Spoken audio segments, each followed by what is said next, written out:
my angels, it's Hailey Reese, and I hope that you guys are having a fantastic morning, afternoon, night, whatever it is for you when today's video finally reaches you. But I am feeling really good today. Yesterday, after filming that video, I took a great, long bath. I cleansed my space, I cleansed myself, and I had a phenomenal night's sleep.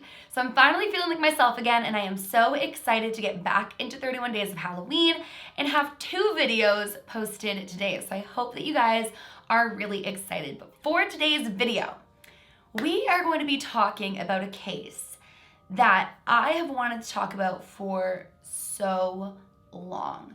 We're going to be diving into the Hinsdale house, or a haunting that others reference as the Dandy family haunting, which occurred in the Hinsdale house. And this haunting is surreal. It's very, what's the word that I'm looking for? I mean, for lack of a better word to describe it, terrifying. And I really think that you guys are going to enjoy hearing about the case of the Hinsdale house haunting. Today's letter of the day is the letter O. But without further ado, let's just dive right on into this case, because like I said, there's a lot of things that go into this case, and it is just such a chilling house overall. So the haunted house in Hinsdale is perhaps one of the most haunted houses in New York, and one of the most notably haunted houses in New York.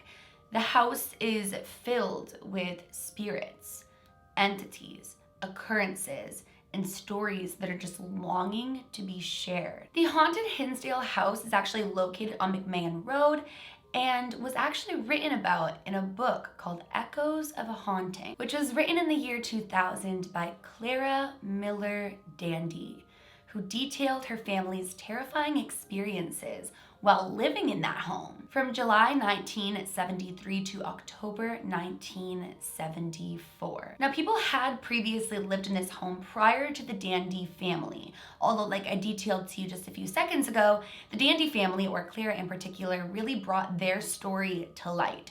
So the haunted Hinsdale house is kind of went hand in hand with the Dandy family haunting, but there were previous tenants who had lived there before, all of which had had some sort of experiences, or perhaps, as it is rumored, dark histories surrounding them having lived in the home. But as I was saying, in the early 1970s, the Dandy family moved into the Hinsdale house and thought that they'd found the home of their dreams. It was spacious, it was located on great property, and they felt like they'd really hit the jackpot as far as homes go.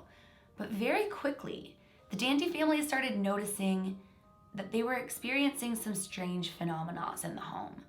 They'd hear strange noises and experience things that they could only deem to be unbelievable.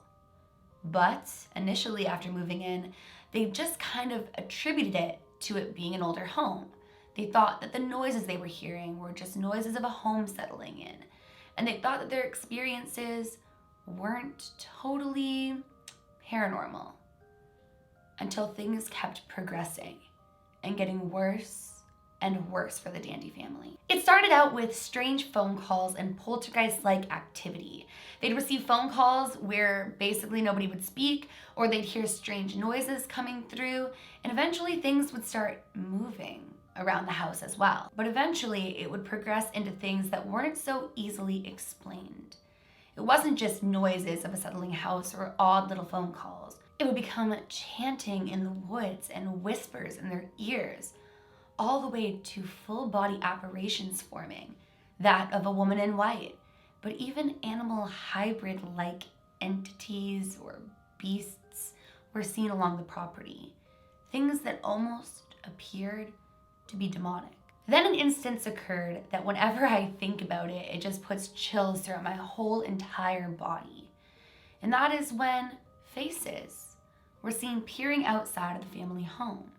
Now immediately Mr. Dandy thought that perhaps it was trespassers, and so he decided to run outside and deal with what they believed were trespassers outside. But upon running outside, there was nobody there. And when he stood there in utter disbelief, he was met with those same faces peering out now from the inside of his home. Like, could you even imagine seeing faces outside of your home, running out there immediately, there's nothing there, and now they're inside of your home? And as I'm sure you could assume, when he went back inside, they weren't there. It was at this point that the haunting began turning violent. At one point, a lamp was even thrown across the room at one of the Dandy daughters. They started receiving burn marks and scratches all over their bodies, which was all accompanied with these whispers and this chanting and these entities seen all over the property. The final straw kind of came when Mr. Dandy started experiencing amnesia. He would experience terrifying things that he would just soon forget, and his memory in general began disappearing, which is something that goes hand in hand with demonic possession. Eventually, your memories begin to leave you as the entity takes over your body. So at this point, the Dandy family knew they needed real help. They decided to call in an exorcist and would call upon Father Alphonsus. He was actually a priest from St. Bonaventure University, and he was called in to exorcise the home so that this family could finally be at peace. They were being so tormented and tortured at this point. All they wanted was their space cleansed. He was actually said to exorcise the property while both the family and paranormal investigators were present at that exact same time. Immediately, as the exorcism began, a sense of evil just swept through the home. Lights started flickering, banging came through the walls, a banging that they'd never even heard before. It was as though the whole entire house was under some sort of an attack. But unfortunately, the exorcism was unsuccessful. And after just a few short days, it came back. This time, even stronger. The Dandy family would have no choice but to leave the premises. They could no longer live there. This was too torturous. There was too many things occurring, and they no longer felt in the slightest bit safe. Now, many families would move in after the Dandy family, none of which could stay longer than a few months. You see, what's really interesting about this case, you guys, is that it wasn't just one family that experienced the haunting. Nearly anybody who set foot into the house would experience the haunting. Nearly anybody who still would set foot in the house experiences things. So they couldn't keep tenants in the home. They'd all flee within a couple of months, some of which not even wanting to bring the furniture that they'd left behind when fleeing. This house was truly, or is truly, evil. Now, many people started questioning whether or not the land had something to do with the haunting in the home. They kind of tried to look back into history and find out what could have caused this home to be such a paranormal hotspot.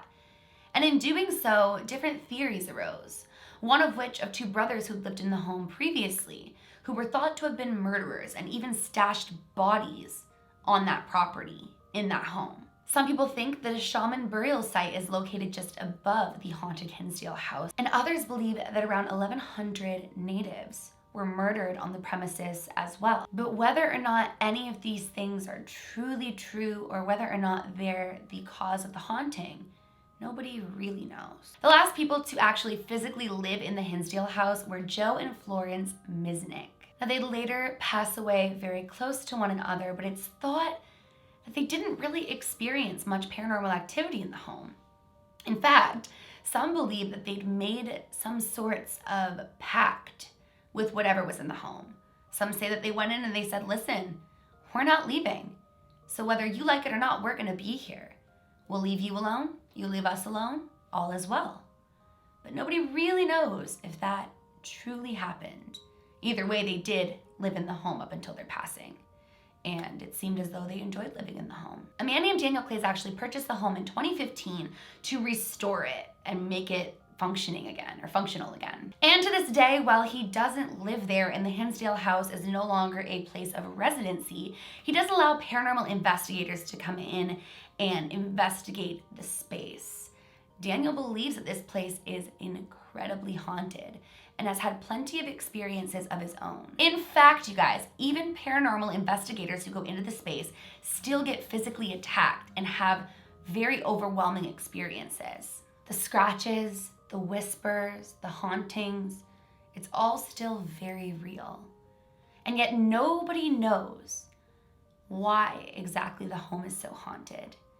It's rumored that a woman was hanged on a tree on the premises, and that perhaps she haunts the place. But nobody knows for certain why the haunted Hinsdale house was such a house of horrors. Either way, I thought this case was really fascinating and wanted to come on here and share it with you guys. Can you guys let me know in the comments below what you think of the haunted Hinsdale house and the Dandy family haunting? I love reading through your guys' comments and hearing what you think of it all, so make sure you guys let me know in the comments below. And that is it for today's video. I really hope that you guys enjoyed it. If you're new to my channel, make sure you go ahead and click that subscribe button, and please give this video a big thumbs up if you did enjoy it. Remember, my loves, do all things with kindness, and until tomorrow, I love you.